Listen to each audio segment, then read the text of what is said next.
I started having some complications during pregnancy, and I had just been praying, just saying, God, I really want this baby. I don't want to lose this baby. I was just really determined. I just want another child so badly. Our doctor had even told us, don't get too attached to this pregnancy. It's probably not going to take. And yeah, so we went in for a scheduled C-section, and everything was great, and baby came out healthy, and everything was fine. And of course, you post to Facebook, baby and mom are okay, and it was strange because everyone in the room was a little bit quiet, but didn't quite know what was going on, but everyone knew something wasn't quite right.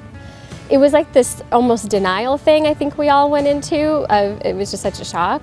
And then as the day progressed, we began to say, okay, she's still not opening her eye, and I was feeling around going, this, something feels off in there. So that afternoon, the nurses took her away, and we're gonna try to force her eye open and just make sure everything was okay. And they came back and said, well, we couldn't get it open, so we want to call the doctor and see what they think. So the next morning they took her down and did a CT, and it came back that she doesn't have an eye there. And so we, of course, were just shocked and trying to deal with that. And we didn't realize at that time how serious it was. Like, we were thinking, okay, someone, she's born without an eye, we can deal with this. It wasn't until we got a call from the pediatrician saying, she might not have a brain. She might not have any functions at all. They didn't know how serious this was, like what her heart looked like or her lungs or anything.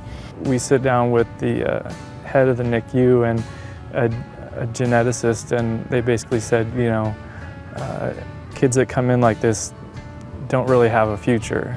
They did the MRI and looked, and she did have a brain. There, obviously, there was something there, and she was doing really well, so they let her come home with us after about 5 days in the NICU.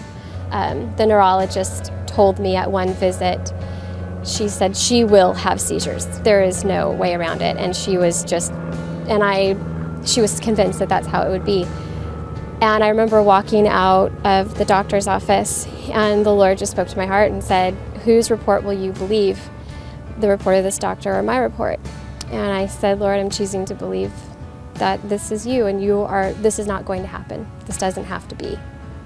So months go by, and every day crying and praying and asking God to do something. And finally one morning, as I was feeding her and praying and crying out to the Lord, and he said, Nicole, I took care of it. I've taken care of it. She's not going to have a seizure, and she hasn't had one. Right now, Ava just had another surgery on her left side of the left eye, the non-eye. They're beginning a more arduous process of putting in a prosthetic piece, and she's also at the same time going in for the glaucoma surgery, as we're right now fighting for her sight, literally. Definitely some of the highs have been watching some of the doctors get proven wrong, like the neurologist saying she will have seizures, enjoy it while it lasts, and just kind of every day saying that's another day she hasn't had a seizure, and really letting that strengthen our faith. For me, the lows, obviously finding out the news, and just how, the question that everybody asks, God, how can you let this happen? But choosing to make that choice to find how it can glorify Him. What's your purpose in this? Not, I hate you, God, I'm so mad. It's, I can either turn against you or I can rely on you. Not too long after she was born, and we came to service here, and I was just trying to worship the Lord and let everything go and just be like, God, I need some strength right now. I need your peace. And we were really worried about finances, because obviously this is a huge financial burden for us. And the Lord spoke to my heart during a service and said, Nicole, I wouldn't have led you here if I didn't intend a way to pay for it. And that was it. And it just was like this huge relief. And every time that I've gone to the brink of, this is too much, I'm feeling so overwhelmed, God has always made a provision. And unbeknownst to us, before I was even pregnant, the Lord had spoken to my father and had said, a special girl is coming. And he didn't know what that meant at the time, but he knew that he needed to start setting aside some money. He's like, well, you know, we didn't tell you at the time when you were pregnant, but we kind of knew that something was happening. And so we've been setting aside money, your mother and I have been setting aside money for you. And so they were actually able to pay most of our cost of my hospital stay, as well as most of the NICU stay was taken care of by my parents. Out of the blue, my office manager at work approached me and asked if the office could use Ava as one of the beneficiaries for the benevolence fund this past year. So, 200 people in the office pitched in and raised $8,000 to put towards her medical expenses. In November, we had just found out she had glaucoma in the one eye that she has. And since November, we've had 8 surgical procedures, and one alone is about $2,000.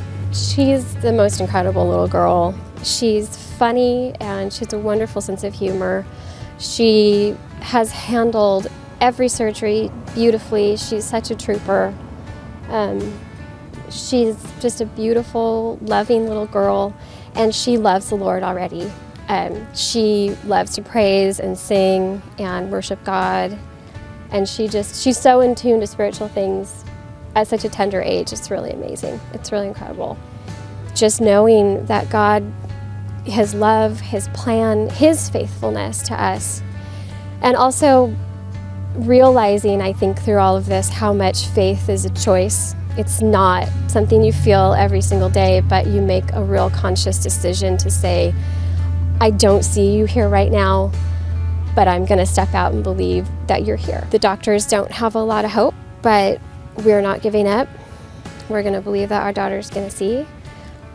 We've actually started ourselves with a group of friends, prayer and fasting for her. We want to see God heal her the eye, and quite frankly, we want to see Him give her a new eye. And it's hard for some people to wrap their mind around that, and I'm sure there are those who are going to think we're crazy or asking for the moon, but we're stepping out in faith. The Bible says the Lord's done it. Jesus has healed those with these kinds of issues before, so why not now? Why not ask?